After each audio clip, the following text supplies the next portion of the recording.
So in this video, we're going to work on the homework assignment sequences practice. If you've already seen the first few videos on sequences, this should be totally a review. There's going to be a slightly different step in one of the problems that I changed one part of the exercise, so you pay attention to that.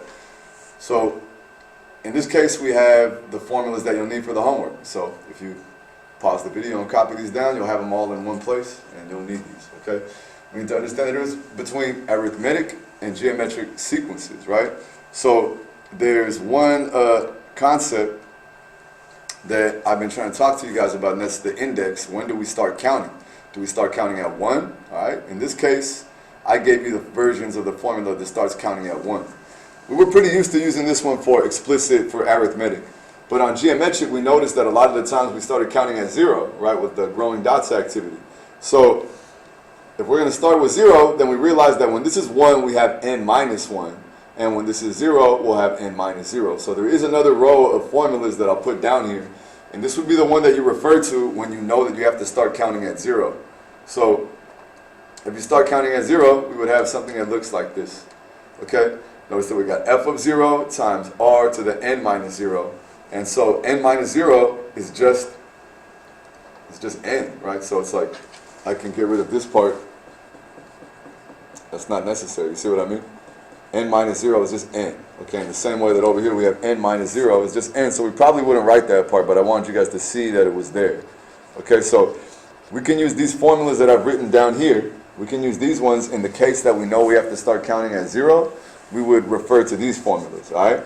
If we know we want to start counting at 1, then we want to use the ones in this row that I'm highlighting in blue. Okay, this row would be when I start counting at 1, again, and this is if I start counting at 0, right? So, counts, right, from 1 as opposed to count from 0. Okay, so this is the big idea that we have here. So again, these formulas we'll need. Okay, so we talked about those a little bit. Let's go use them to get our homework done. So for this assignment, the idea was to get the recursive formula and the explicit formula. Okay, last time I gave you these, we only had to find one or the other. This time we're going to find both of them, and then we also have to do the last part. So let's read the whole question, understand how these work, and I'll do 3 examples in this video, and that should be enough, hopefully, to get you guys over this homework and understand everything that you might have forgotten. Okay, so the first thing we want to know is determine if the sequence is arithmetic. Okay, so to do that, we want to figure out if each term is growing by the same thing every time. So in this problem, we can see that each term is increasing by 100. If I add 100 to negative 21, you have 79. And if I add 100 to 79, I get 179. And if I add 100 to 179, I get 279. So because each term is adding the same value, we now have discovered our common difference is 100. And by doing those two things, right, by finding the common difference, by identifying that it is one number, we know that now this sequence is arithmetic. So that means that we should write, yes, the sequence is arithmetic. Alright, so now that we have that idea, we're going to take a look at the rest of the problem. So just don't forget to read everything that's in a problem, okay? We got the first part. Now we notice that this part I'm going to highlight in blue says the term named in the problem. That's something new. Okay, let's see what that's talking about, okay? In blue, I'm going to highlight the part that wants you to find. It wants you to find this part right here. It says find A of 24. Okay, so that's what we want to find. So little by little, I'm going to clean up some of the work that I've done here because you guys don't need to see it once you've written it down. And I don't want the board to get too messy so you guys can focus on the thing I'm trying to show you. So we'll leave it as it is here, and I erase that first part that you would have written down. So it should already say yes on your paper, and we should already have the common difference, okay? In order to find A of 24, we want to understand that that means that I have to find F of 24 according to the notation that we've been using, okay? So to find the 24th number in the list, we want to plug in 24 to one of our formulas, okay? But we haven't written those formulas yet. So we'll start off by writing the recursive formula. All right, we'll write that one in red, and then after that we'll do the explicit formula. And then we'll start to do the last step of the problem to find F of 24. So let's get the red one. We'll start out by writing the recursive Okay? And here we go. The recursive formula was on that table that I just showed you, right? So for arithmetic, we should be looking at that side. And this says, to get the nth term, we take the one that came before it, and we add the common difference. That's all we have to do. So to get the formula for this one, I only have to substitute in the value for D. There's nothing else to change. So here we have plus 100. Okay, and now this is complete. This that I'm putting inside this box here is the recursive formula for this sequence. So now we'll get the explicit formula. All right, to get the explicit formula, I'm going to first write the one from the list that we wrote down, right? We'll write that one in red right here, the general formula. Okay, so the explicit arithmetic formula says that f of n is equal to what I start counting at f of 1. If I start counting at 1, I take the first term, and then what I'm going to do is I'm going to add the common difference. I'm going to have to add that n minus 1 times. So we're doing n minus 1 times d. Okay, and that just represents how many times do I want to add the common difference. Okay, so if I want to do the specific formula for this sequence, in this case, I now have to go figure out what f of 1 is. Okay, so f of 1, that just means the first thing in our list. Okay, and what's the first thing in this list? Negative 21. So I'm going to put negative 21 right here for f of 1. Okay, now we write plus n minus 1. Okay, and now we should be able to see the common difference, which is 100. Okay, so I'll just underline that in blue so you can see what am I doing. I'm going to put the common difference right here. Okay, so this is all this is saying. It's saying start counting at negative 21, and then how many times should we start adding 100, right? That's what they're going to do. Add 100 n minus 1 times, okay? So notice the first time, I don't want to add 100, right? And so 1 minus 1 is 0, and so that's telling us that this formula will not add 100 to the first number. It will only add 100 to all the ones that come after it.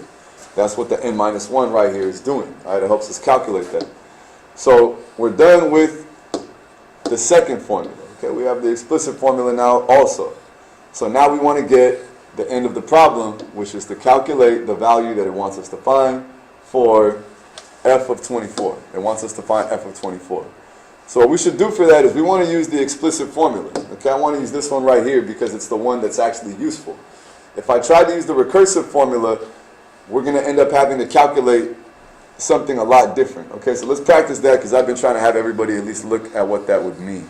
Okay, let's see what that looks like. So again, the common difference that we had was 100. Okay, so to get a of 24, let's say that we naively decided we wanted to use the recursive formula. This is a bad idea and it's inconvenient, and let's find out why. Like I told you, we'd have to find f of 24. That's what we want to find. A of 24 is the same thing as f of 24 in the notation we're using. So to get f of 24, if I go write f of 24 right here and put equals, and then on this side, I have to write, again, the recursive formula. So I'll just use the whole recursive formula so you guys can see every step. All right, so I'm going to copy the whole recursive formula. F of n times n minus 1 plus 100. Okay?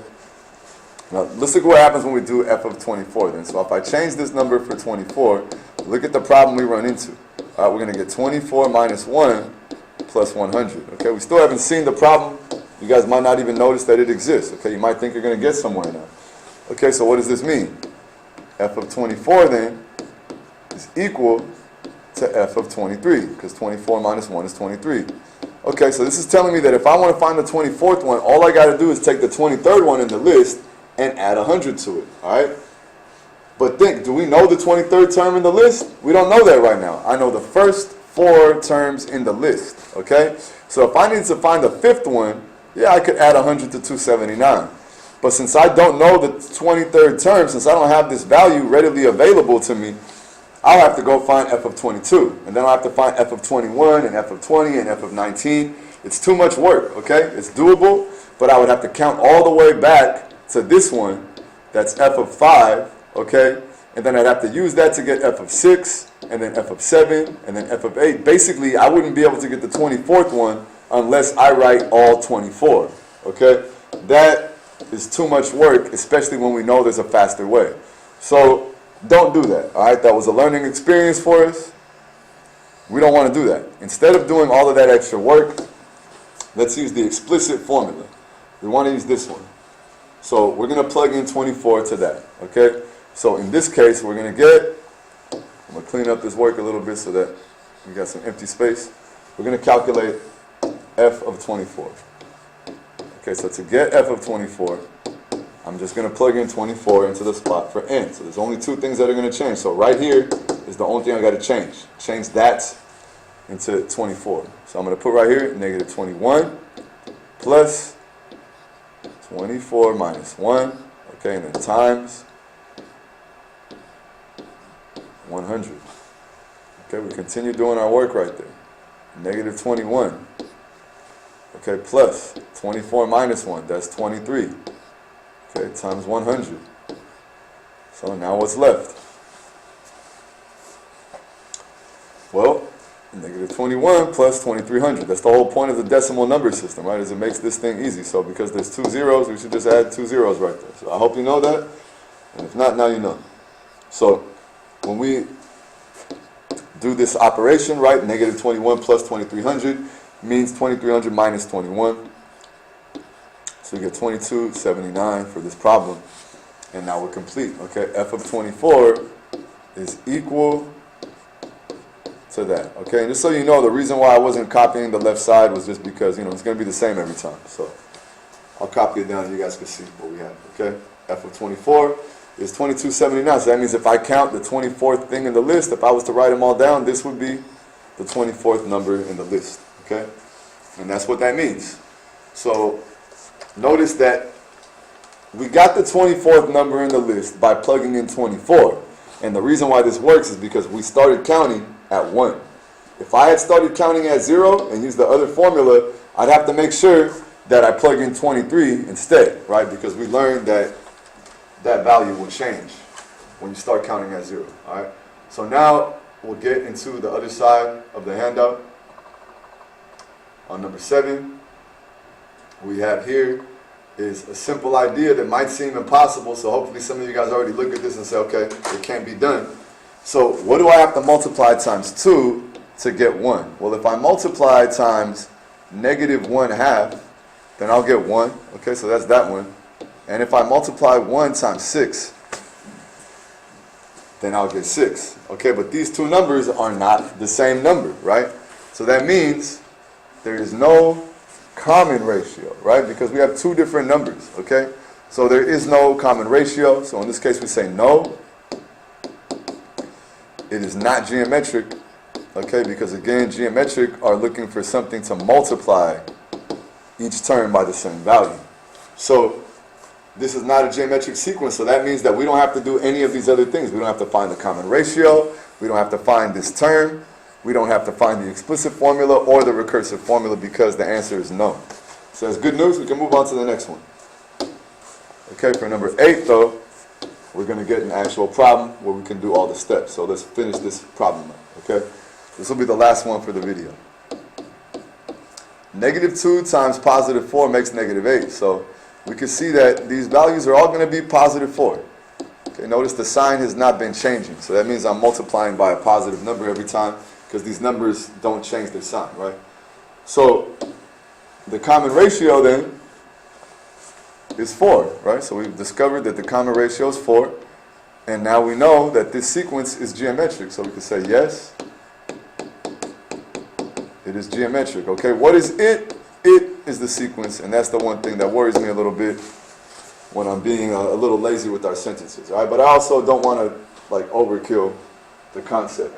So hopefully you know what I mean by it, all right? If the pronouns or little things confuse you, just say something to me. So the next thing we're going to look at is the formula, right? We can't find this term named in the problem. We can't find a of 10 until we have our formulas to use, okay? So we could do that in any order. If we want to go in order, we'll find the explicit formula now, okay? So let's just write explicit, and then let's go to work, okay? Our explicit formula. So to get the explicit formula, we had it on our paper, right? I gave you guys a table of values to copy down. So we should have our explicit formula is f of n equals the first term, right? The first term in our sequence times the common ratio to the n. Now remember what I told you, when there's a 1 right there, this will be minus 1. So those two things should both kind of follow each other. So this is our explicit formula, right? So what I've been trying to show people is there is like a lazier way to do these problems. I'm not crazy about teaching you guys the lazy way, but it's kind of necessary. Otherwise you guys kind of end up feeling like this is torture, right? So let's do this, all right? The first term in our list is negative 2. So one way to solve this problem is that I could go to the f of 1 and I can erase that. All right, and then instead of writing that, I could go put negative 2. Okay, this is lazy, but it's less writing than what we did a second ago. Now, the r. Okay, I know what the r is. The r is 4. So I could erase this r, and I could write 4. Okay, I'm done. That's my formula. All right, that's all we need. Now let's go get the recursive formula, and we'll do that one the lazy way also. All right.